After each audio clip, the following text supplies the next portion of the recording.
oxide. What you can do, though, is you can take the ingredients that the body uses to make nitric oxide, and you can take the ingredients that will stabilize the nitric oxide, prevent it from breaking down and lasting longer in your body. And so you could do this by taking certain amino acids like arginine and citrulline, and then you can take certain antioxidants like vitamin C, vitamin E. There are many other kinds of antioxidants. And so by taking these different ingredients, these different natural ingredients all at the same time, you will maximize your body's ability to make the nitric oxide. And so that's how you boost your nitric oxide production. In this next part of the American Health Journal, Dr. Ignarro tells us the benefits of using nitric oxide as part of our daily regimen of diet and exercise, as well as how you can learn more about his research, the age-proofing of your cardiovascular system, and his three-step plan to a healthier heart, which he explains in detail in his new book, No More Heart Disease. But first, we spoke with Dr. Andrew Myers about the role nitric oxide plays in our body. Nitric oxide is naturally produced by cells that line the arteries, and those cells producing nitric oxide help to control and regulate the blood flow throughout the body. So when the blood flow is regulated, blood pressure can be lowered, muscles can be delivered oxygen and nutrition much more efficiently. So nitric oxide becomes this important chemical mediator in terms of helping the body do what it was meant to do, to perform better, to function optimally, and in many cases, when you have disease or deficiency of NO, you see big problems, like high blood pressure or even heart disease. The benefits of nitric oxide are many, and they focus mainly in the cardiovascular system, but this also impacts on other systems as well.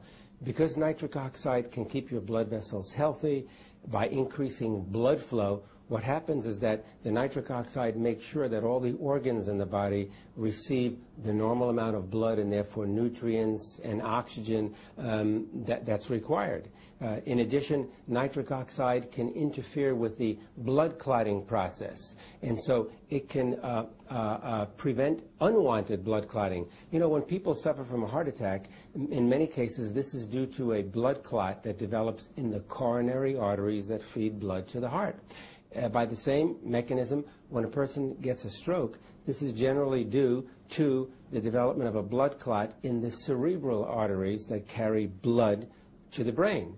And so you don't want this to occur normally. The only time you want a blood clot to occur is when you injure yourself, you get a cut, and you want a clot to form because that forms a plug and prevents the excessive loss of blood. But you don't want those blood clots to occur in a normal, within an artery in the brain or heart. So nitric oxide is something we make to prevent that unwanted clotting of blood. When nerves stimulate different parts of the body, they do so by releasing a chemical. Well, the major chemical in the brain that is released from many nerves is nitric oxide. And this nitric oxide is well known today to facilitate memory and learning. No question about it. This has been shown in animals, it's been shown in humans, and what we've noted now is that in memory and learning disorders, particularly Alzheimer's disease, there is a deficiency, a marked deficiency in the formation of nitric oxide in those regions of the brain that regulate memory and learning. And in fact, a number of pharmaceutical companies are developing drugs that stimulate nitric oxide formation in those regions of the brain, and the early clinical studies show that if you boost nitric oxide formation in the brain, you can restore memory and learning. So I think there's hope for everyone who's suffering from a memory and learning disorder. Not only does nitric oxide decrease the blood pressure and protect against heart disease and so on, but let's keep in mind one of the major effects of nitric oxide in the body, and that is to function as a vasodilator. This means it's going to widen or relax the arteries, and when that happens, of course, you're going to increase the flow of blood to the other end. Okay? Well, we made an interesting discovery back in 1990 when we showed that the nerves that go to the erectile tissue of men and women actually release nitric oxide as the signaling molecule or neurotransmitter. And before we made that discovery, the neurotransmitter was not known. And if you don't know what the nerves are releasing to stimulate a function, it's almost impossible to develop rational drugs to treat a disease. And so once we showed that those nerves release nitric oxide, one of the pharmaceutical companies, of course, developed a big program to look at that and study that. They extended my research further, and voila, they came up with the drug Viagra, which is the first orally available drug that's useful in treating impotence or erectile dysfunction. And so the way Viagra works simply is to enhance or increase the actions of nitric oxide. Nitric oxide is a vasodilator, which means it's going to widen those blood vessels and lower the pressure within the blood vessels. And it doesn't lower blood pressure if the blood pressure is normal. And that's the beauty about the natural substances present in our body. The nitric oxide senses when the blood pressure is abnormally elevated. And then it steps in to reduce that blood pressure back down to the normal range, not below normal.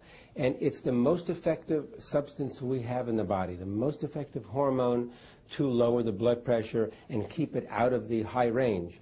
And it's something that you want to do all the time. You want to have sufficient amounts of nitric oxide around all the time to keep that blood pressure down, because high blood pressure can lead to a heart attack. The single most common cause of cardiovascular disease is a persistent high blood pressure that the person does not control, because that pressure against the arteries will eventually tear apart the cells, rip apart the arterial cells, and this is going to cause irreversible damage to the arteries. This will start the development of a plaque formation, cholesterol buildup in the arteries. This will begin to precipitate blood clotting, which means you can get a blood clot in the heart, which can cause a heart attack. You can get a blood clot in the brain, which can cause a stroke. So nitric oxide is the body's natural way to prevent all of these things from happening. One of the most common causes of a heart attack or a stroke is the development of atherosclerosis, which is nothing more than an inflammatory disease of the arteries. And this comes about when you have cholesterol buildup. In other words, a bad cholesterol, LDL cholesterol buildup will actually cause a change in the structure of the arteries. The blood will begin to clot. There'll be all kinds of debris clinging to one another, and this constitutes the buildup of plaque in the arterial wall, which can obstruct blood flow, and worse yet, if those plaques become disrupted for any reason, they can travel to different parts of the body, and they travel to the brain. You can have a stroke. If they travel to the heart, you can have a heart attack. The way the body protects naturally against the development of high cholesterol is through nitric oxide. Nitric oxide functions to keep the balance of the various lipids in the arterial system. So it helps to maintain the good cholesterol and the bad cholesterol at healthy levels. Okay? And so some of your very famous drugs, and I think everybody's heard of the statin drugs. There are many different companies that make different kinds of statin drugs, and they're great in reducing your bad cholesterol. Anybody who has a cholesterol level of 250 or 300 or higher, after taking statins, sometimes that level could be reduced back into the 100 range. And the way those statins work is by stimulating nitric oxide formation in the arteries. So, you know, if you have sufficient amounts of nitric oxide in your healthy arteries, you don't have to take the statin drugs. Nitric oxide